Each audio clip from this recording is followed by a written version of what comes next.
Good morning. So we are going to do something for the first time in my history that I have never done.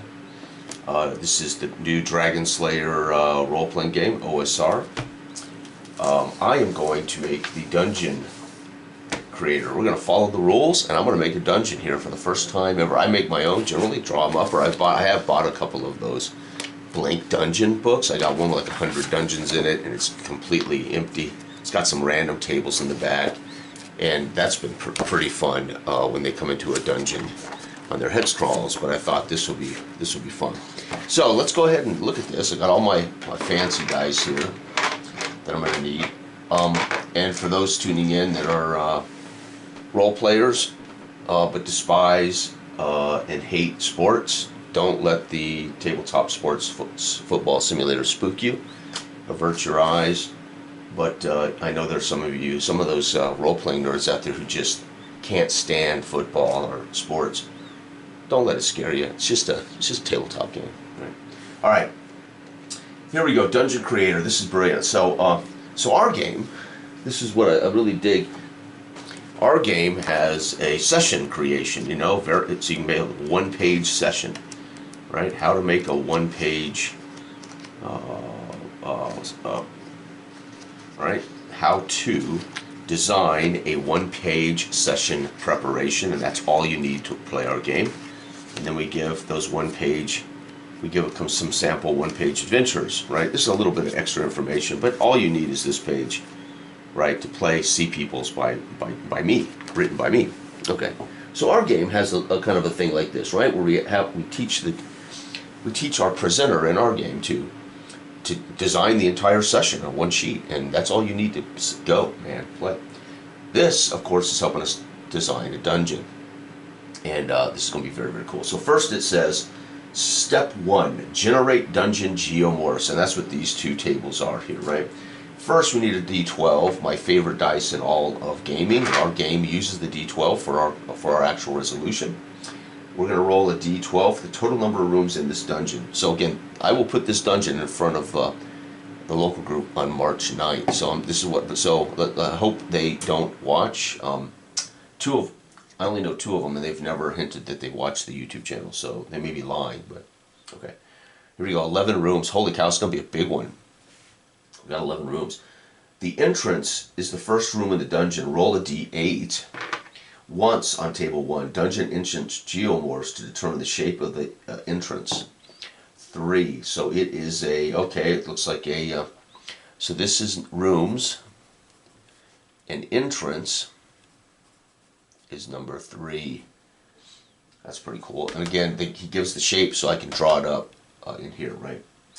Record that room number for your result, and the number looks good. C, this is C. Next, determine the shape of the rest of the dungeon rooms. For each additional room after the entrance, roll 1d8 on table 2.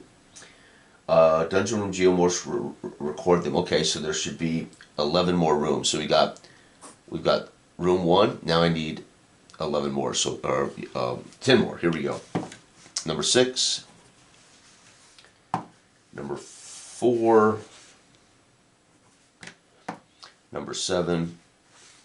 Yeah, it's going to be interesting. Number 4 again, so they come into another square room. 6, they're going to go into kind of an octagonal shaped room. 1, 2, 3, 4, 5, 6, 7, 8, 9, 10, and the last room for this dungeon was 1. Ooh, nice little tiny room. That might be literally I might make that like a secret door into that little room, right? Might be a secret passage somewhere. We'll see. Okay. Once the maze controllers determine the total number of rooms, their shape, draw each room in the worksheet graph. Okay, I won't do that now, folks, because I don't want you guys to sit and watch me try to draw, which is one thing I can't do. After all the rooms are mapped and numbered on the graph paper, the maze controller must draw hallways to join the rooms together. I love it. For the purpose of this generator, use 10-foot wide hallways, right? That's the standard size of graphs in the day when you were dungeon crawling. Every block was 10 feet square, right? So that's 10 feet. So that's not going to be, that's normal. Include as many intersections as possible to provide meaningful choices for the players. I like that, right? So they don't just string together from door entrance into door entrance, right? You're going to connect them via hallways and passages. All right, here we go. At the end, this is in gray, so this is a suggestion. At the end of the generation, the maze controller should insert a secret door or two, right? There we go. So we got some, and they could be passages that circumvent hallways to another room or something like that. Step 2, determine dungeon condition. Ooh, table, okay, the condition of the dungeon. This is fascinating. Dungeon condition. All right, 1d6. It is 4. It's dry. It's a dry dungeon, right? That's probably good, actually. Yeah, flooded and ankle deep, flooded and knee deep. No fun there. Step 3, roll the door type for each room and record the result. Oh, dude, this is cool. All right, so the door type for the entrance. This is pretty cool. Oh, it's wood. So door, wood, wood again. Wood again, good. That means they can go through the damn thing if they have to, right? Wood again, so that's nice. Most of them will be wood.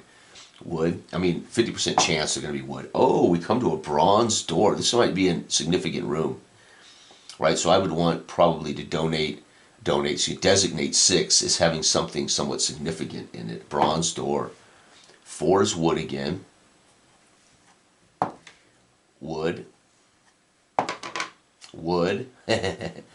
That's awesome. So that bronze, oh, and another bronze door. Oh, awesome. And I actually have 2 6s.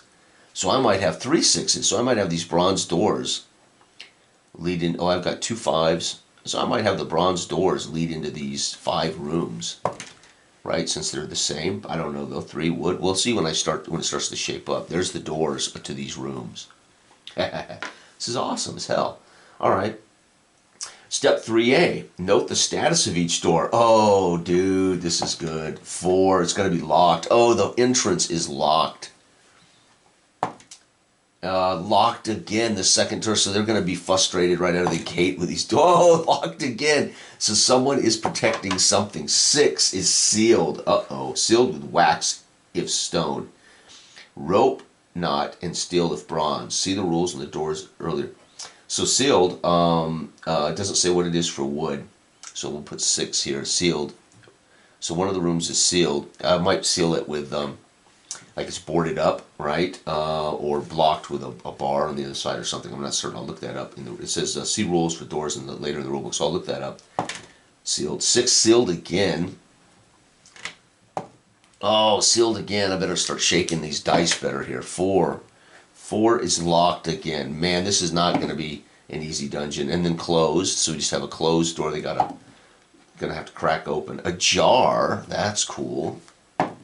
1 is closed again. And finally is locked. Wow, we got a lot of locked doors. Now remember, where I position these and lock them, it isn't like the first room they come to is locked and then the very next room's locked. I mean, I can position hallways that lead to a locked, hallways that lead to a lock, right? So they're not like literally stuck in every door, right? They can find these rooms down passages in different areas, right? So the exploration isn't squashed if they can't get through that locked door, right? That's rule 101. You don't want the session to end with them constantly either quit or they're constantly trying to open a door over and over, which I'm pretty particular about. I don't want anybody other than the thief trying a locked door, right? No one else is going to use thieves' abilities, period. Right? So, and if it's a door they have to push open, then okay, anyone with an open doors gets a shot at pushing the door open. But then after that, the door's stuck. They're going to have to come up with another way.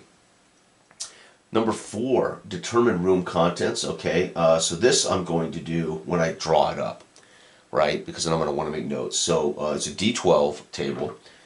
And it will tell me what's in it. To give you an example, the entrance is 7. 7 is monster with treasure and trap. Holy cow. So they could conceivably, once they get past that first locked door into the entrance of the thing, monster with trap and treasure, they could conceivably at least go home depending on how well that goes, they could at least go home with having slayed a monster, encountered a trap, and earned some treasure. That's cool. That's 7. So I'll do the rest later. Step 5, dungeon room unique features. Okay, this is a D12 again, and this is going to tell us something. Matter of fact, let's go ahead and do it. Unique features. 1, statue. So in this room will be a statue in the entrance. Plus, so statue, 1d6, it's broken, evil, goddess, ancient, hero. Roll 1d6 for a hero with a sword, then you roll to see what kind of hero statue it is. 10% chance that the weapon is magical. Oh, damn. Right? So right in the entrance, if they can get through the locked door, right in that entrance is already a statue with some detail, potentially a magic weapon. They're going to deal with a monster and a trap. And again, I can trap the statue. So again, we can start to make narrative sense. Right? I'm going to trap the statue, and I'd probably trap the, I could either trap the treasure chest or something the treasure might be hidden in, trap the door, right? To make logical sense, I would either trap the door or I would trap the statue, because somebody's going after that sword if it's indeed magical. It could just be a long sword, it's not magical, they want. Or I could trap whatever the treasure may be in. Or the entrance, geomorph, is a good sized room. I mean, actually, it's perfect shape to have a statue right in the middle of it with a monster lurking around the statue. It's a perfect shape.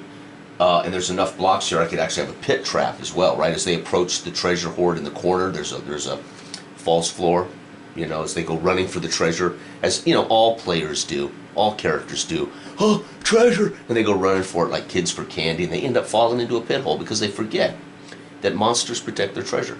So that's a problem for players. They got to get used to that.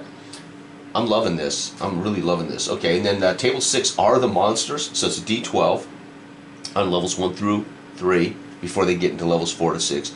Again, levels is not indicating player level. It's the level of the dungeon, right? So that's first floor, second floor, third floor, right? It could, I guess, mean in his book it might mean actual character levels. Let's see here. A beginner mage should be levels 1 through 3. Okay, but again, normally your level of your characters also coincided with the level of dungeon, especially in a mega dungeon. Hopefully, they're going to acquire enough on that top level or whatever to level up before they start digging down into 2 and 3, etc. Now, if you got a big group, if you got 6 players, they can go into level 2 and 3. There's enough of them they can handle some of the threats of a level 3, right? So anyway, D20 rolls to populate the monsters of this first level, right? Or I could make this levels. You know, I could level this. However, it's awful small. I don't know if I would want. Of course, I can make it large with long hallways and stuff that they traverse and spend time in. So I could have, since there's 11 rooms, I could have the entrance on the first level, and they could go into a long hallway into another room, right? Then they could find stairs down into level 2, etc. So I could also multi-tier it up and down. You know, maybe it goes down to a level, back up to 1, and then down to 2 and 3. So, you know, again, these don't all have to be on one flat plane either, right? Determine treasure, and there we go, step 7. Determine the treasure type, determine the treasure value, and then determine the treasure's exceptional value. And they got a table here for treasure type, etc. Treasure value and type. Outstanding. And then the rest are all treasure tables. Masterful mazes. Once you're complete, and it gives details on that. And then he gives a worksheet, folks. You can have this print. I'm sure you can get these free, probably from his Drive-Thru-RPG channel, or he may offer these on his website or something if he's got a website. But I bet you can get this free, so you can print them out. And then it's here for you, right? I could just do the door, unique, monster, weapon, treasure, jot it all in here. I've got my graph paper book right here, and I will create it here. And then I can also do a little write-up for some of this stuff here. And notice, it's going to be, if you do any, there's no write-up room here. So the door type, what's unique, that would be what's in it that's unique. The monster, if there's one in it. Treasure, if there's some in it. Trap, if there's a trap. Notice there's no description box. There's no place for you to write a description. No. As you're building your dungeon, you should be formulating the entire kind of atmosphere and theme, right, of your dungeon. It's dark, it's dry, we know it's dry, is this room lit, etc. So I might make notes of what's unique and whether it's lit with torches or not. Most likely, won't be lit anywhere if this is abandoned mostly, or not abandoned, but depending on the monsters that are in it, whether they be torch or not. So if I roll a goblin on it, there might be a torch or lantern, but that kind of thing. Just depends. And then he gives an actual finished dungeon, which is very cool. And again, notice not all of his rooms are strung together. They are literally, you have to find them. There's secret doors to get to and around them. Incredible, right? It's not just from room to room to room to room. So it's brilliant. And then of course we have our dungeon wandering monster tables. These you'll need in game. When you roll a wandering monster encounter, you need to roll to see who, right? So they're on their second turn, right? And I'm going to make that wandering monster roll, right? Okay, let's say we get it. And oh man, it's a skeleton. So as they come around the corner, they can hear it moving about in the darkness. And as it steps into their torchlight, we roll for a surprise. And if it steps into the spotlight, neither are surprised. They can hear it coming and they see it. And then we roll initiative. And they're going to be facing down a skeleton or a group of skeletons, depending on the monster description. So then I would go back here to skeleton. Right, I'll go back here to the skeleton. And I'm one of those guys that actually loves the skeleton. It's a big, for me, it's a big part of fantasy, especially based on the films that influenced me as a kid, like Jason and the Argonauts, the skeletons chasing him on the cliff, and him battling, his crew battling all the skeletons, the animated skeletons, animated bones. Yeah, 3 die 4, right? So they're going to run into 1, 4, 8 skeletons shambling down the hallway, right, through the passage. They're definitely going to hear these guys coming as they come shambling down the hallway, and they're going to be facing a, again, they're going to be in a marching order as well, right? So it might be 2 skeletons, so they're going to be wading through like a series of 8 skeletons, right? So pretty cool, depending on whether they encounter them in the hallway or room or wherever they're at, right? It could be a room. So anyway, this has been a little bit of joy already with my book that's not even 24 hours old, Dragonslayer, Building a Dungeon. All right, thanks for watching. Good day.